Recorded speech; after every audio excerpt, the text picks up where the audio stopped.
तमाम दोस्तों को अस्सलाम वालेकुम रहमतुल्लाहि व बरकातहू। मैं अब्दुल शफीक खान रायपुर छत्तीसगढ़ से आप तमाम दोस्तों का इस्तकबाल करता हूं। अल्लाह आप लोगों को तंदुरुस्त व सेहतमंद और खैर वाफियत के साथ रखे। इसी दुआ के साथ दोस्तों मैं जो आप लोगों की खिदमत में नुस्खा पेश करने जा रहा हूं वो मर्दाना शक्ति मर्दाना कुव्वत पर है, यानी कि जिनके नफ्स में शक्ति नहीं है, इरेक्शन नहीं आता, बीबी के फर्ज यानी रहम और योनि में नफ्स को लूज ही डालते हैं और बीबी को लुत्फ नहीं आता, क्योंकि जितनी नफ्स में शक्ति होगी उतना बीबी को लुत्फ भी आएगा, क्योंकि अंदर जितना वो अपना काम करेगा, अंदर रगड़ लगेगी, उतना बीबी को सेक्स बढ़ता है और बीबी को सुकून मिलता है और शौहर को उसके भी सुकून मिलेगा। और लूज है तो ना शौहर को सुकून मिलेगा ना बीबी को सुकून मिलेगा। वो एक केंचुए की तरह फर्ज में पड़ा रहता है और मर्द फारिग हो जाता है और बीबी फारिग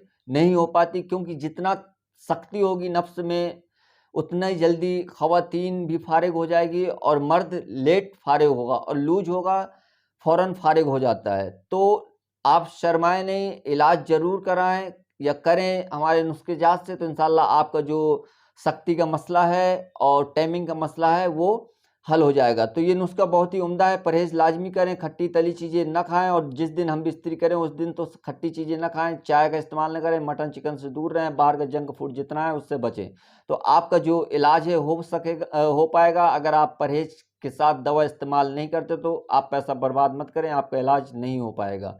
और जब भी कोई नुस्खा इस्तेमाल करें तो 20-25 दिन बीबी से भी दूर रहा करें तो वो बेहतर रहेगा, क्योंकि बाज़ औक़ात क्या होता है हम नुस्खे इस्तेमाल करते हैं, बीबी के पास भी जाते हैं, क्योंकि इधर मनी गाढ़ा हो रहा है, इधर वो अपनी कुव्वत दिखा रहा है और बीबी के पास हम पहुंच रहे हैं तो वो बेकार हो जाता है, क्योंकि अंदर वो जो उसको फिट होना है, जो पुर्जों को फिट करना है, जिस जगह जो मटेरियल है फिट करना है वो नहीं कर पाता। तो चलिए मैं नुस्खे की तरफ आता हूँ। अश्वगंध नागौरी लेनी है आपने और कौच के बीज लेने हैं, सफ़ेद कौच का बीज लेना है और तीसरी चीज़ है सालब मिश्री लेनी है। ये 3 चीज़ें आपने लेनी है। चौथी चीज़ शहद है, वो भी मैं बताऊंगा, दूध भी है।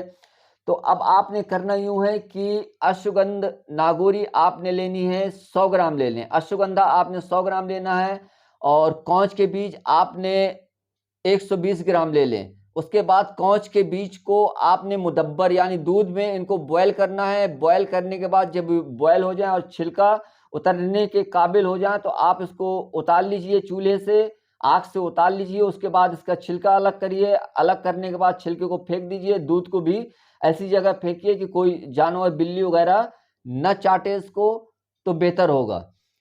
उसके बाद अब आपने सालम मिश्री है, ये आपने 100 ग्राम आपने अश्वगंध नागौरी, 120 ग्राम आपने कौच के बीज और 100 ग्राम आपने सालब मिश्री लेनी है।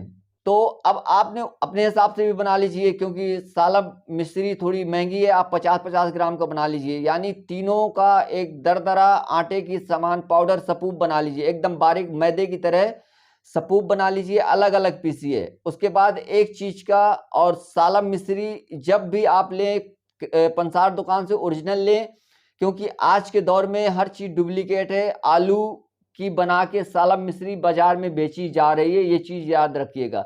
पारदर्शी आपने लेनी है। सालब मिश्री जो प्योर है उसकी पहचान ये है कि अगर आप ऐसे करके देखते हैं तो आपको पहली बात तो उसमें चमक होगी और आपको पीछे का भी हिस्सा दिखेगा, और जो लोकल है वो एकदम मध्यम होगी और आपको पीछे का जो हिस्सा नहीं दिखेगा और उसमें चमक नहीं होगी।